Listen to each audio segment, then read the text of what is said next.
The Link Click Season 3 opening dropped and oh my god, it's heartbreaking, supports so many theories, and apparently it's only half the puzzle. Let me walk you through it, starting with the visuals. Spoilers for all of Link Click. First of all, about a year ago, the director of the opening released a statement that said it will have a quote, special design that will only be fully revealed someday in the future. See, this opening is entirely from the perspective of Cheng Xiaoshi, and as you watch it, you'll notice there's actually a lot of gaps, like something is missing, including literally half the screen at one point. At about 10 seconds in, we see a shot of some photos hanging up. There's something written on one of them, 1 + 2, opacity 50%. I will bet anything this is the instructions for how to see the special design. Layer both Part 1 and Part 2's openings on top of each other with one at 50%. Part 2's opening, which I assume will be Lu Guang's version, will fill in all the gaps. But we're going to have to wait a while before we can see that, so for now, I'll just give my best guess. We begin with the boys as kids, taking photos together along the train tracks. It's a cute moment, but it's also really important as it confirms that photos of their first meeting exist, which means someone could have used an ability to alter it. I firmly believe something happened when they were kids and someone, possibly Cheng Xiaoshi's parents, used their powers to try and fix everything, which is why Cheng Xiaoshi doesn't remember the promise they made. Then the opening's main theme is revealed. This whole opening depicts Cheng Xiaoshi discovering everything that has happened in other timelines, everything that Lu Guang has changed. He's using his power to view the past from other people's perspectives, everything he personally missed through the photos we see spread all over the intro. Then we jump back to child Cheng Xiaoshi. He's wandering around this surreal area. Based on the gears, we can infer this is a representation of a place outside of time, between timelines. This is also the start of a bunch of references to the other openings and endings. We have this shot that only covers half the screen. Cheng Xiaoshi is sitting on a bench with arrows pointing him to the left. I imagine Part 2's opening will have Lu Guang at the bottom with arrows pointing him to the right. This reminds me so much of Dive Back in Time. In that opening, there are tons of arrows all over the place. However, Cheng Xiaoshi is only ever paired with arrows pointing to the left, aka rewind symbols. In Dive Back in Time, it's a hint at Cheng Xiaoshi's death. He doesn't have a future. But here, I think there's more to it. It's telling him he needs to learn about the past to be able to help Lu Guang now in the future.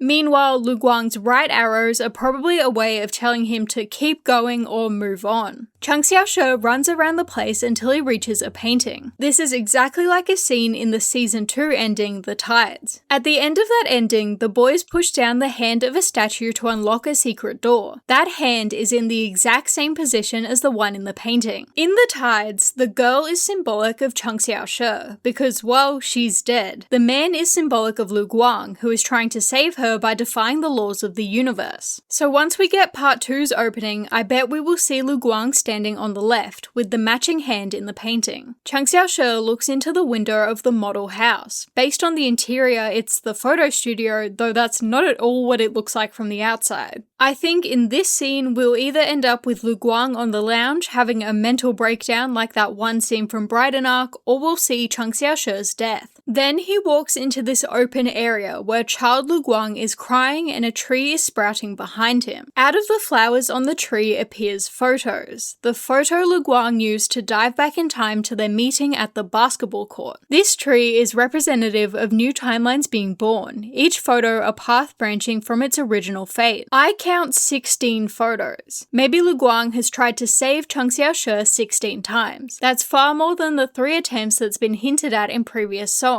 That's why Lu Guang is crying. He keeps going back over and over, unable to change anything, and has to watch Cheng Xiaoshi die every single time. Cheng Xiaoshi runs towards him but can't reach him. Instead, he gets trapped in a glass prism. Reflected in the glass are young Chris, Emma, Li Tianxi, and the missing boy. These are all people Cheng Xiaoshi has possessed before using his ability. There's also Xia Fei and Xia Ling. He hasn't possessed either of them yet, but based on this scene, I bet he he will this season. Over the next shots, we get references to Lull and Vortex. The clock in the background is the one from Brighton, you can tell by the detailing. However, the falling hourglass shows us we're going back in time further than those 3 years, back to their childhood. Chang Xiaoshi stands in a forest, gets flung through water in the sky, and thrown through a train tunnel exactly like he does in Vortex. We now know that that tunnel is a part of the train tracks they met on as kids. White birds hold so much meaning, but most importantly they are symbols of guidance, rebirth, ascension, and messengers that slip through the spiritual and physical worlds. Just like the arrows from before, they're guiding him along his journey through time, pointing him in the direction of what he needs to know. We see the photo studio group as kids. If Xiaoling also met Lu Guang back then, why does she also not remember? Again, clearly the past has been altered. We cut through a murder of crows to find Chang Xiaoshi on a beach. Standing barefoot, fully clothed in the ocean like this makes it look like he's about to end his life. However, I don't think that's fully the case. For one, it's a reference to Vortex. This idea of time being a monstrous sea, you're thrown around with no mercy, victim to whatever fate has in store. And the photos washing up at his feet support this. While we're here, I want to point out the tides, the eye, and lol are also all references to like storms and the ocean, making this whole sea metaphor seem really important. Not to spoil the end to my own video, but the lyrics to the intro song give this scene a much darker meaning. You see, I think this might actually be Lu Guang's attempt at ending his own life. How does that make any sense? Well, Chang Xiaoshi's eyes are yellow here. Though we can't see who they are, he's likely possessing someone. I think if you overlay part 2's opening on top, it'll be Lu Guang. I'm sure there's a very poor demonstration of what I mean on screen right now. If you'll recall, the lyrics to Overthink and The Tides basically just tell us how depressed Lu Guang is without Chang Xiaoshi. Combined with this opening's lyrics, which I'll explain in a sec, it's unfortunately looking very possible. Once again, just like in Vortex, Chang Xiaoshi is swallowed up by the tide and thrown off a building. It's representative of him diving into photos, which is enforced by the next shots. All of them show a snippet of the lives of characters we've met over the years, all of which look very happy. Then we see child Lu Guang and Chang Xiaoshi walk hand in hand down the train tracks. It looks happy too, but this is the point where the opening takes a dive into the tragic end of the emotional spectrum. We don't see their faces in this scene. And as I've been saying over and over in these videos, if we don't see that character's face, something is not right. I see this scene as a goodbye of sorts. I think this is the version of them that was erased when time was altered during their childhood. Going back to adult Chang Xiaoshi, we see him hug the air. Clearly he's reaching for Lu Guang, but with the way this is framed, I don't think he can really fit there. A butterfly flies past as he cries, and we zoom out to reveal he's in a clock tower, before zooming out even further to see someone shut him into a book. This is representative of someone closing a timeline, leaving Chang Xiaoshi trapped in time as we have seen so many times before. You might think it's child Chang Xiaoshi in this scene as it lines up with the start of the opening, but I actually think it's Lu Guang. Remember a minute ago how I was talking about the beach scene and how that if we overlay part 2's opening on top, it'll be Lu Guang. There's one other scene like that, this very early scene of Chang Xiaoshi taking a picture. You see, these are the only 2 scenes in the opening where Chang Xiaoshi has yellow eyes. In both these scenes, he is 100% possessing someone. In the eye, we begin with a shot of a camera and end with a shot of a desk that we know belongs to Lu Guang. This intro mirrors that perfectly. Plus, at the beginning, the camera we see Chang Xiaoshi use here is different to the one in the next scene. It doesn't line up. It has to be Lu Guang's. So what does this mean? Just like all the openings that came before it, this once again supports the tragic ending theory. Chang Xiaoshi cannot be saved. Fate cannot be changed, and he will be lost to time forever. All Lu Guang can do is keep rewinding until he either gives up by closing that chapter of his life or by closing out his life as a whole.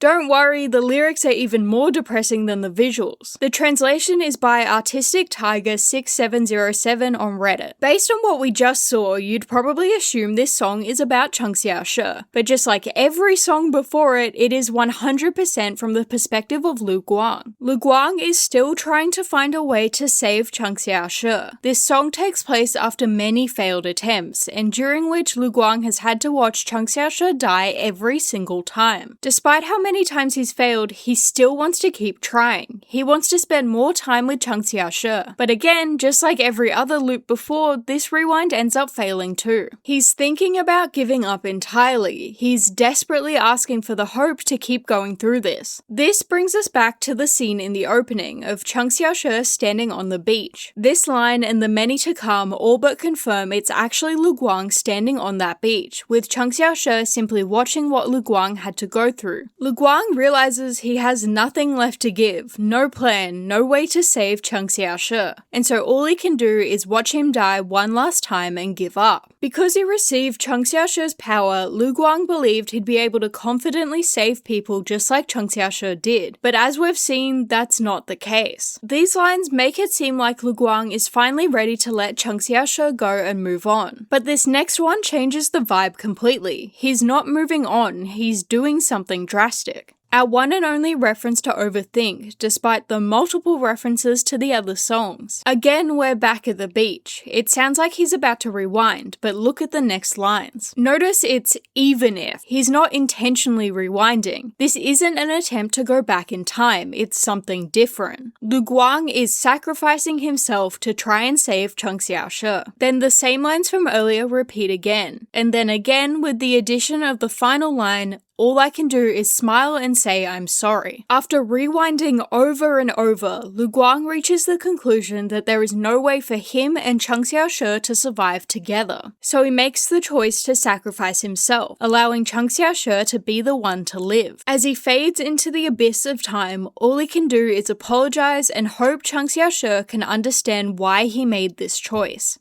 Well, that's depressing as hell. I can't wait to grab some tissues and sob my way through Season 3's inevitable emotional torture. Thank you for your time.